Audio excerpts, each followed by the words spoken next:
Greetings, ladies and gentlemen, and our non-binary babies, because there are some out there. Welcome to Live from the CRJ, the official podcast of the Dillard University Center for Racial Justice.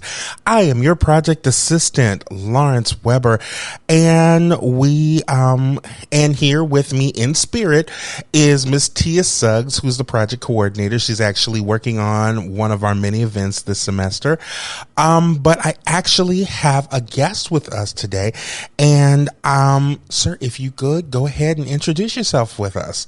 Hi, good afternoon. My name is Reginald Johnson, and I am the founder and executive director of YORRA. It's a nonprofit. It's YORRA.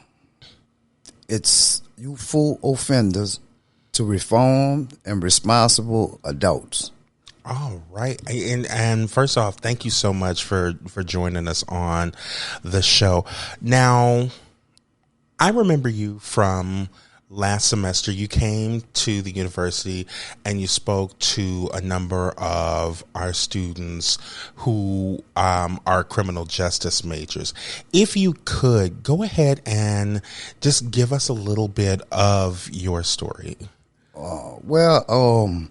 It started, it was in 1984. I was 15 years old. I was charged. I was arrested, charged, tried, convicted, and sentenced to spend the rest of my life in prison at age 15. So, because I was doing something I wasn't supposed to be doing, I was charged for a crime that I didn't commit. Being that I had no knowledge of the criminal justice system, because prior to that, I had only been arrested one time, but that was for trespassing, being in school that I wasn't attending. I was going to pick up my girlfriend at another school, but so I had no knowledge of the criminal justice system, so I really didn't know what was going on. My mother didn't know. All I had was my mother. So being that we had never experienced anything like that, we didn't know what was going on. But because we were poor, we didn't have the proper representation, and that's one of the biggest problems with our black, urban children that are being charged and tried as adults. They don't necessarily know what's going on, and most of the attorneys that they get, all they want to do is make a deal or whatever. So that's the thing. I spent 27 years and 8 months in prison before the Supreme Court ruled in 2010, Graham versus Florida, which basically stated that it was unconstitutional to sentence children 17 and under to life without parole for anything other than murder. That was before the Miller decision. Mm-hmm. The Miller decision came after that decision. So that's how I was able to get my freedom. Although I'm still not free because I'm still on parole, and I'm. Of course. If you could, can you kind of tell us about the road to exoneration? Were you even at the time when you were incarcerated, did you have sort of, was it something that somebody came to you about, or was it something that you were actually following? Well, actually, as long I've always been intelligent. All right, I was a very intelligent student, so I was fortunate, right? Even considering the circumstances I was in, I was fortunate enough to know that.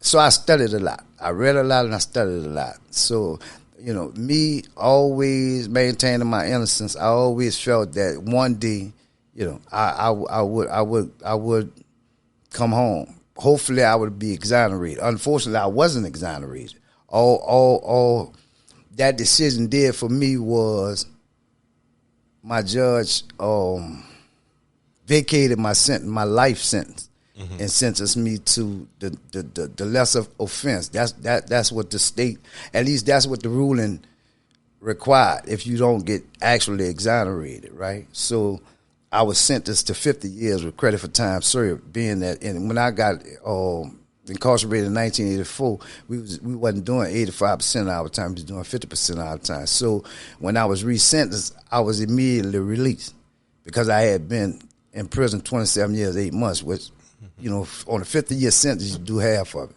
So I was 2 years and 7 months overdue. So with being exonerated, I always, and right now today, I'm still fighting to be exonerated because I'm still, even though I may be physically free, emotionally, spiritually, and I'm still not free. Psychologically, I'm not free, right? Because there's places I can't go. I can't go out the country without checking in with my parole officer, right? So I'm still not free. So I'm still fighting for my exoneration. And, as I said, during that time, during that period, I didn't know anything about circumstance. I didn't know anything about the law or anything. Me or my mother, because that's all it was, me and my mother. But, over time I learned because of me being incarcerated, I read a lot, right? So I matured a lot. And, so right now today I am still fighting to be exonerated. And it's a difference, and a lot of people don't really understand it. They figure that, you home, you free, right? But it's not that. I'm not, for a lot of things I'm not free to do, right? So psychologically, I'm still incarcerated, so. Gotcha. And the thing of it is, and if you could, do you feel comfortable with talking to us about said sentence? I know my life is an open book. I mean, I would want people to know my circumstances or the circumstances I was faced to try or to hope that other children won't go down that same path. Yeah. So if you could, can you talk a little bit about your parole process? Because, and I think that you brought up something that is a very common misconception. If you're on parole, done, finished, finito, kaput, you go on about your life. And a lot of people don't realize that is not the case at all. No, it's not. It's definitely not, because I consider myself somewhat fortunate because I had a solid foundation when I did, as far as family and friends to guide me in certain circumstances. So, and then I got a job as soon as I came home. So I was able to pay the fees that I have to pay every month. I was, and with a lot of other guys and a lot of other females that come home, they're not fortunate as fortunate, right? And with being on parole, it's I always say that you can't supervise a person to do good. I mean, to do right. Of course. So I've always had a problem with that, with being supervised, especially after you've served a sentence, right? So with me being on parole and a lot of other people, it's like you said, it's a misconception for a lot of people, because they truly believe that because you're free from behind the walls that you free. And in some circumstances, some people, not me, but some people that I know personally would rather be back in prison as opposed to what they're going through out here on the street, because they don't. The misconception about parole officers' job is to help you transition. Exactly. Not to put you back in jail, not to try to send you back to jail. But so many parole, and don't get me wrong, they have pretty good parole officers, right, that will try to help you. But for the most part, it's totally different. It's like, and there's so much pressure that a lot of men and women that come on from prison are faced with the parole situation. So And a lot of times, now you made mention of fees that you essentially have to pay as I would say, condition of your parole. But I think that's another thing that a lot of people miss, because a lot of people think, okay, you're done, it's done. And like I said, you're done, it's finished, it's over. And that's not the case. There are fees that are to be paid. And unfortunately, with a lot of people who have been formerly incarcerated, they have issues getting gainful and worthy employment. Right. And as a part of that, seeing as though you have to actually pay to be free. Right. That's what I know that has to lead to a lot of recidivism on their part, because if you can't pay, from what I'm understanding, and please correct me if I'm wrong, if you can't pay, you run the risk of going back. Right. Right. Exactly. So I think a lot of people, those misconceptions, and even though, like I said, it is my personal wheelhouse, being somebody who works in like film and theater and whatnot, a lot of times there's that misconception, because you look on TV, oh, that person gets free, and oh, they can't get a job, and they don't realize, like, no, you've got to pay. Right. You have to pay. You have to literally pay to be free. Right. So I hope that for those who are listening, it's not an easy process. And I would hope that you would give folks who are essentially trying to turn their lives around some grace in that respect. Just because, I mean, it's a large process. Now, let's talk about this. 1984. Yeah. I don't giggle to make light.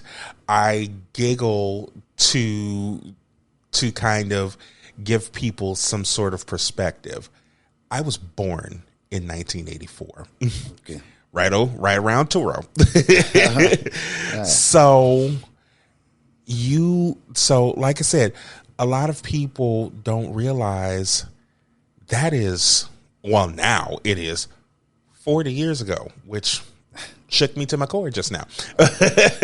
So I'm getting old. It is what it is. I didn't even think of the alternative. But a lot of times people have a tendency to hear, I was convicted at this time, and don't realize just how long. So 27 years, that was around 2012 or 2013? Yeah, I was released in 2011. Okay. 2011. Okay. In October 2011. Okay. So, like I said, at this point, can you talk a little bit about your kind of process in getting back into the real world? I'm using air quotations for those who can't obviously see it. Right. Over the course of, it will be like 13 years now. Yeah. It's been difficult. It's been difficult, and the reason I say it's been difficult because I've had, as I mentioned, I was fortunate, right? I was fortunate to have that core behind me. I had a family, and everything, and it's still difficult. And then you got to understand, I was a child when I went to prison. So when a lot of people don't understand, and one of the reasons why I started my nonprofit is that reentry, right, or reintegration back into society is a difficult process, period, for anyone, right? Mm-hmm. That's been going a while, but it's exceptionally difficult for a child. that's coming home as an adult. Because you must understand that all that child's life, from the time that child, before that child was arrested or whatever, he was being cared for by his parents or whatever, right? So you go from being cared for by your parents to going to prison and being cared for by the state. Mm-hmm. So you got to keep in mind that child has never been responsible or had to be responsible. Exactly. So the challenge is for that child who's now a grown adult. Now don't get me wrong. We grow, we mature with age and everything. But what people need to understand is that when you do get incarcerated, that time actually stops, right? And even though you age, you mature or whatever, you still really stuck in that age. So you still be in your childhood stage when you come home. Exactly. And like I said, I mean, here on Dillard University's campus, we have a ton of 18, 19, 20, 21-year-olds and over who I feel I'm an alumni of this university. Okay. And if this campus can talk, it would most likely say you'd messed up all over this campus. Right. And like I said, here was where, in my opinion, I learned how to essentially become an adult. I learned how to get up on my own and not have mom and dad get me up. I learned how to take care of myself. I learned how to pay bills and all of this. And with you saying that time literally stops. Yeah. And I mean from 1984 to 2011, keep in mind, again, I'm born in 1984. I've lived for the most part a whole life. Right. And I've learned, but to just have that kind of peace. And I got a chance earlier to talk to Mr. August Williams again with Bar None. And he told us how he was convicted in 1968. That's right. And to come back in, I believe, 2017, I can't wrap my head around that. I essentially cannot wrap my head around that because things changed so drastically from the 80s to the 2010s, not only in technology, but everything else. And you get this put on you. And I mean, it's jarring as a child going from high school to college, but it's got to be insanely jarring for you to go through that from coming out after 27 years. So I think I want to ask, what was the most difficult thing that you had to overcome when you first got home? Paranoia. And that's strange that I say that, but I was paranoid. I was paranoid because I was afraid that they'll throw me back in jail, that my PO will throw me back in jail, that I'll do something, not necessarily commit no crime or anything, but anything, because I was always under the impression that when you're on parole, you can't do this, you can't do this, you can't. So that's the paranoia. Even when I could have a daughter. I was fortunate enough to make a child before I went to prison. I was young. I was very young. She was 7 months.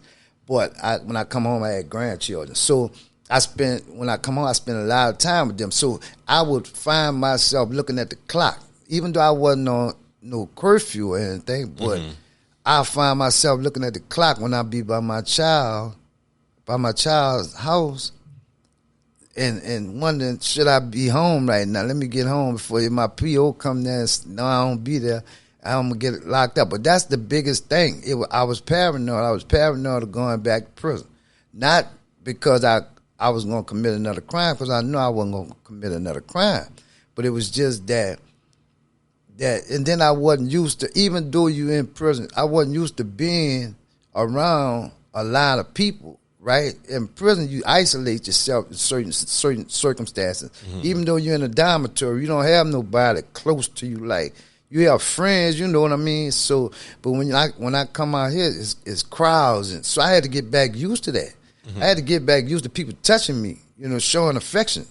You see, gotcha. So, and this why I say, with a child returning as an adult, this is one of the reasons why I established this nonprofit, because we go through psychological or mental health situations that people probably don't. We didn't have sociologists, child psychologists, neurologists, and everybody study our brain, study the child's brain, right? And they come to these different conclusions. But until you actually live that and know that we are suffering from mental health, and it's just the rarest things, the simplest thing that I can say this for, okay.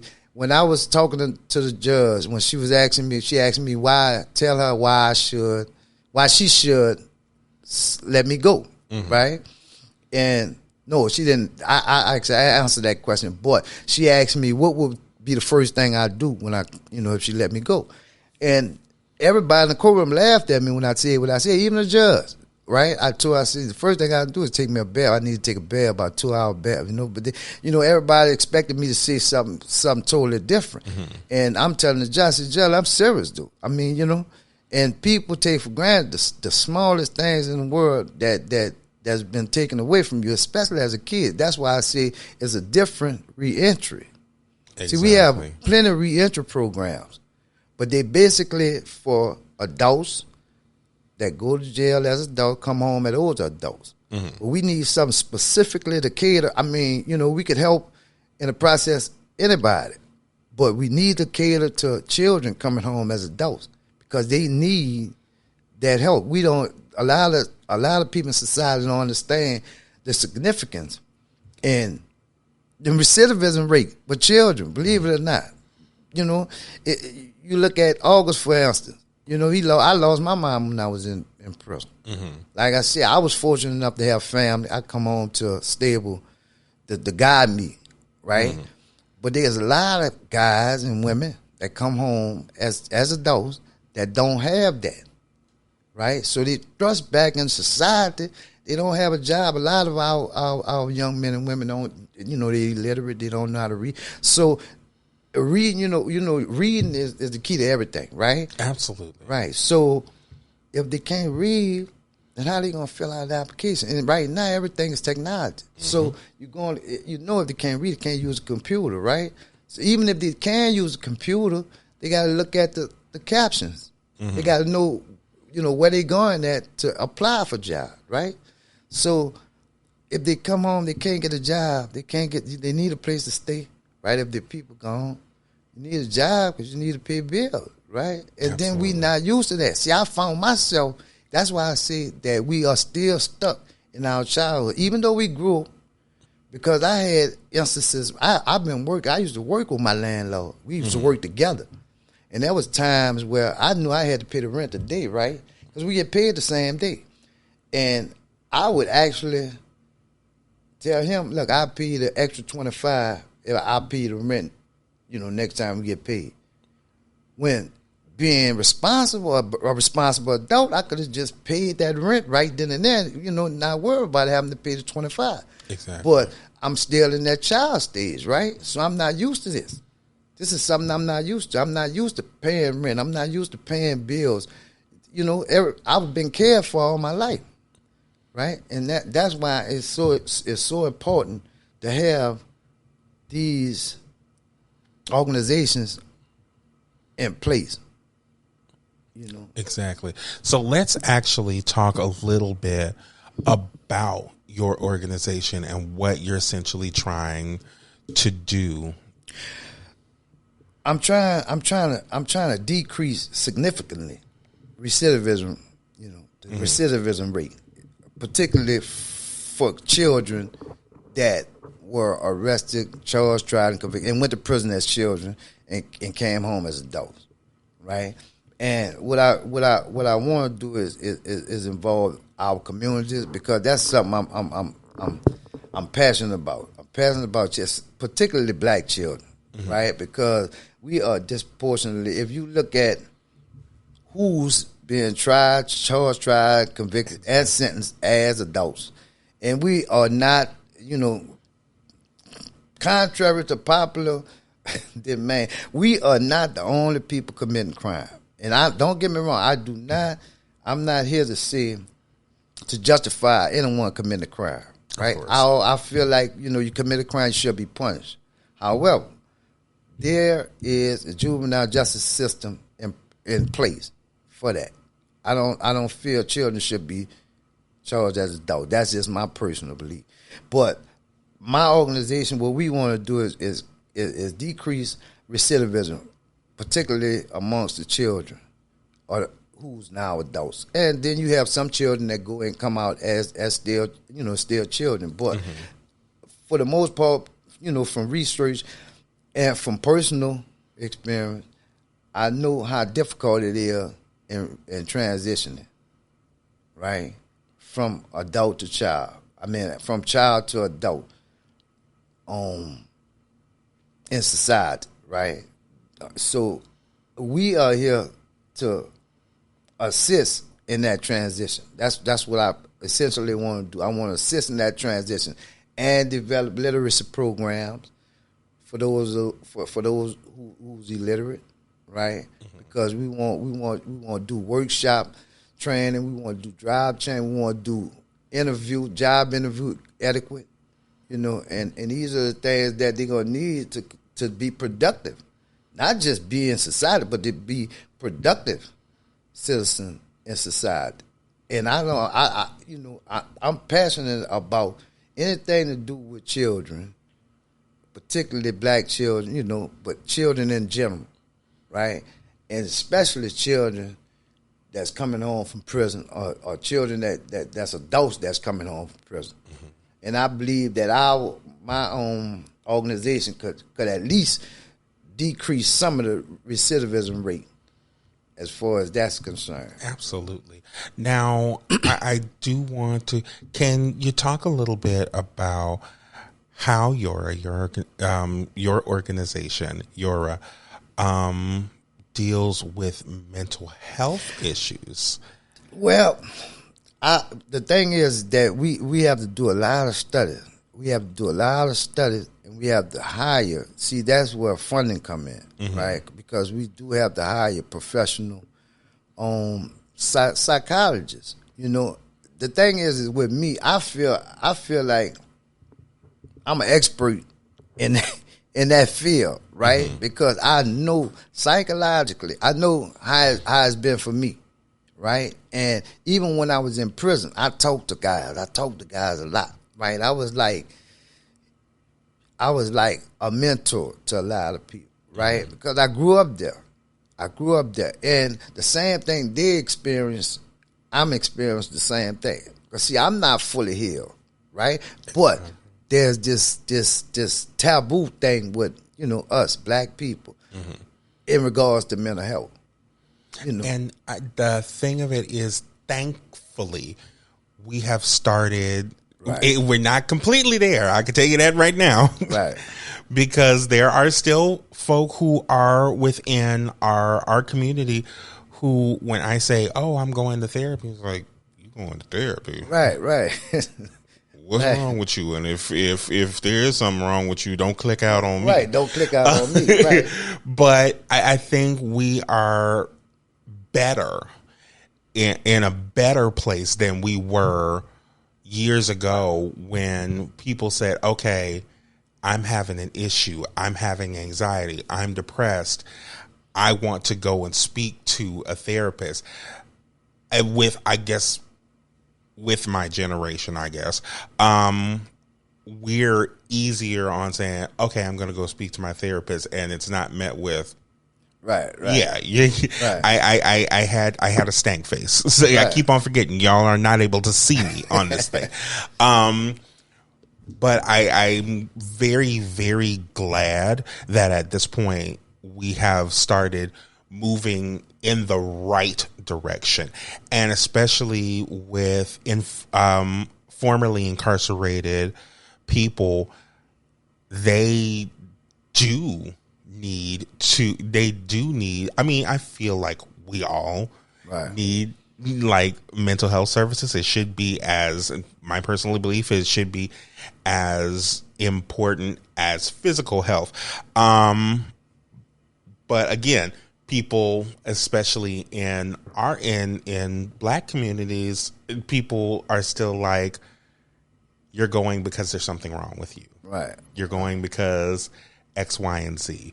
But especially formerly incarcerated people, they have to adjust to a world, and especially with folks who went in as children and come out as adults, they have to adjust to a world that they quite literally have never been a part of. Right.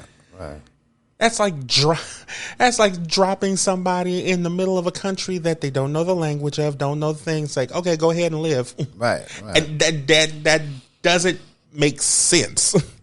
So I am so glad to see that there are people who are doing their best to try and keep our youth, one, out of the system, right, but also for those who are making their way back, who unfortunately made their way into the system, are adjusting to become more productive members of our society. And I truly appreciate you coming to talk to me about this. And I appreciate that you are kind of spearheading that movement to, I hate to say broken people because there's no such thing. Right. People aren't broken. People have issues, but I never believe that people are broken. But I'm glad that you are there assisting with that process. Is there a place where they can learn more about your organization? Yeah, through Bar None. And also I have for people that would like to become members, I have membership applications. We haven't set up a web page yet, but we are in the process of doing that. And like I said, the webpage is forthcoming, but we definitely can, we can definitely direct you to Bar None. That's located at www.bar-none.net. That's again www.bar-none.net. Mr. Reginald, thank you so much for coming on. Oh, it's been my pleasure. I really, and like I said, I remember the talk that we had last year, but I'm so glad that we got a chance to speak with you here, to not just a classroom, but to anybody who would listen all over the world, mind you. Right. So anybody that remembers us from our trip to Italy, I hope you've gotten attached and are listening over here. So we truly appreciate you. Thank you again. And of course, if you want to find out more from us, you can follow us on our social media pages. That is Instagram and Facebook. That's CRJ_DU. And if you would like to directly ask us any questions, go ahead and check us out at crj@dillard.edu. That is CRJ, short for Center for Racial Justice, at dillard.edu. Until next time, I am Lawrence Weber, the project assistant here at the Center for Racial Justice. We truly appreciate you for listening, and we hope you have a wonderful day.